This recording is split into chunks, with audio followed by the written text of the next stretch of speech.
Sa video na ito, I will give you my top 3 best video editor app for Android and iOS without watermark and free na makatulong sa iyo sa paggawa ng professional videos for your YouTube channel, for your business, or for your projects. If you are excited to edit your videos kahit wala ka pang background pagdating sa video editing, then just keep on watching. Hi, Rose here, helping you to create videos for your business and brand. Since day 1 ng aking YouTube channel, sa cellphone na talaga ako nag-i-edit ng videos. For the last 5 years of being a YouTube content creator, marami na din akong nasubukan ng mga video editing app. But today, I will only give you the top 3 best video editing app kung saan andoon na yung mga kailangan mong mga feature from basic to advanced video editing at pwedeng-pwede sa mga Android at iOS na mga phones. Karamihan sa mga baguhan ngayon sa video content creation ay mayroong watermark ang kanilang mga videos. Don't worry guys,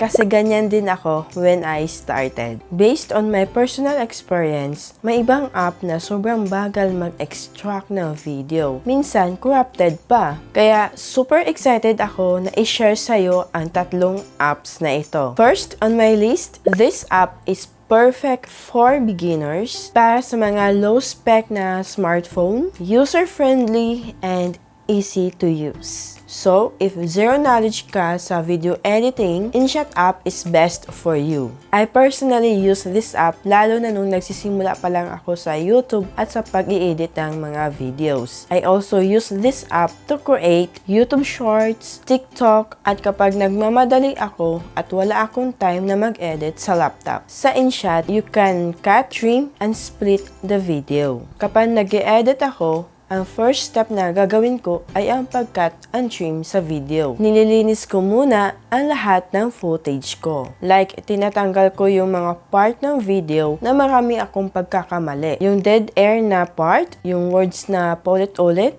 like so. Okay guys, at ang dami pa. Pati na yung mga tinatanggal ko din para malinis yung aking footage. May reverse option din dito. You can also add sound effects and music to your videos. Mag-ingat lang sa paglagay ng music para iwas sa copyright. Another thing na nagustuhan ko sa InShot is that you can add filter, adjust the color, reformat the video, which means you can adjust the size of the video. Pwede mong i-vertical video for your Instagram Reel or Story, TikTok, YouTube Shorts, Facebook My Day, or change to square video for your Facebook fan page, and horizontal videos for your YouTube channel. Kung mahilig ka maglagay ng text and animated icons sa iyong mga videos, pwedeng-pwede mong gawin yan sa InShot. The best part is that you can remove the InShot watermark for free. Just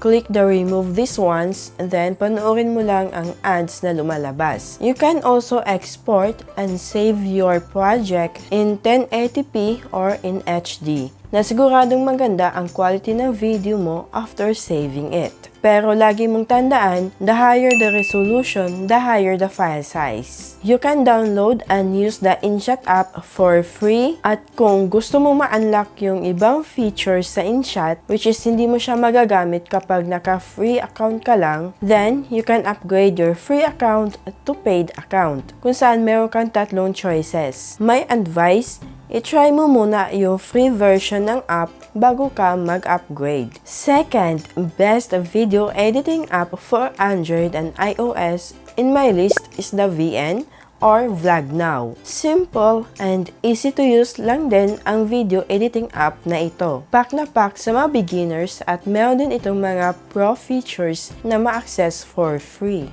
What I like sa video editing app na ito, based on my personal experience, is yung soft interface niya at madaling mahanap yung mga tools na kinakailangan mo. This app allowed me to edit videos na hindi siya nag-hang or may delayed yung sounds. Sa VN, you can also reformat the video. Kung gusto mo ng 16:9 for YouTube videos, square video for Instagram and Facebook, meron ding 9:16 for TikTok and YouTube Shorts. You can easily split the video by dragging it from left to right and vice versa, then tap split or trim the video by choosing a video clip. Then, drag the front or end frame of the clip. Kung mahilig ka maglagay ng filter, then marami ka ding pagpipilian sa VN. Then, you can adjust the speed, extract audio, crop the footage, rotate, freeze, reverse, and a lot of options. You can add transition as well. You can also add music and sounds effect. But you need to download it first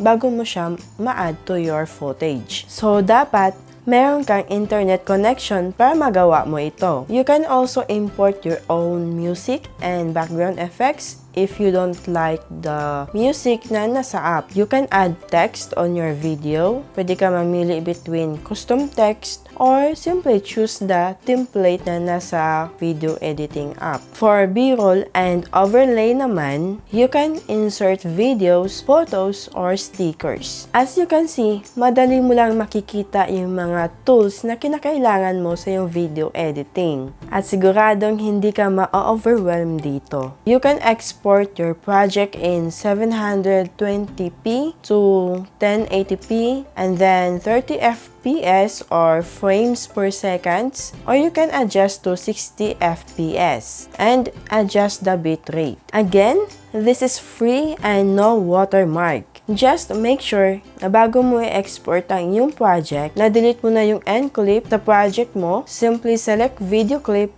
and tap delete. Bago tayo mag-proceed sa third app, gusto ko lang malaman kung anong video editing app ang gamit mo ngayon sa pag-edit na yung mga videos gamit ang smartphone. Comment it down below. This is my personal favorite na video editing app for Android dahil meron itong advanced video editing na mga features. Since nahilig na din ako mag-TikTok, kaya ako ito na-discover yung app. Meron akong full video tutorial sa video editing app na ito. You can check the link sa description ng video na ito so you can watch it later. Dahil gusto ko matuto ng cinematic travel video, kaya ko nagustuhan ang app na ito. Hindi lang yun. Ang dami niyang advanced feature na ma-access mo for free. Gaya ng mga transition nila and effects. If you are a travel vlogger, sobrang mag-e-enjoy ka sa app na ito. Gusto ko dito is yung cinematic effect nila, tapos yung horizontal bar sa taas, then yung color grading, at kung gusto mo mag-add ng sound effects and music, meron din sa CapCut. Pwede ka rin mag-add ng green screen effect, which is ito yung hinahanap ko na wala sa InShot at VN.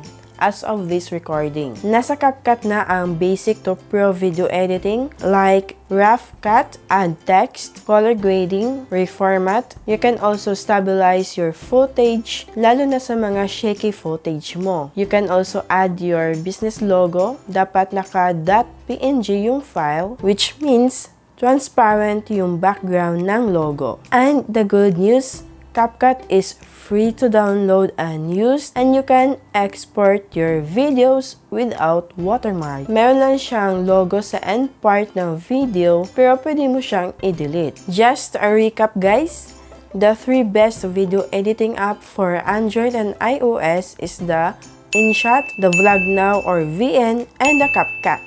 For now, my best advice for you if nagsisimula ka pa lang sa YouTube or kung gusto mo lang magkaroon ng improvement ang video mo is to learn video editing. And focus in one app. Mag-focus ka muna sa isang app para hindi ka ma-overwhelm sa learning curve. Sa YouTube guys, whether you like it or not, dapat ka talagang mag-invest ng time and effort sa pag-edit ng iyong videos. Or kung may budget ka naman, mag-invest ka ng money to hire a video editor. Dahil mahalaga ang watch time dito sa YouTube guys. At big factor dito ang video editing to hold your viewers' attention. Kaya ako, I'm still learning pa din naman when it comes to video editing. Alam ko sa sarili ko na marami pa akong dapat matutunan to help me improve my skills when it comes to video editing and video creation. And also, kayo as my viewers, hindi ma-bored sa aking mga videos as much as possible at panoorin nyo din ang video ko until the end. Sana ay nakatulong ang video na ito sa paggawa at pag-edit ng mga videos mo. Huwag kalimutan mag-subscribe and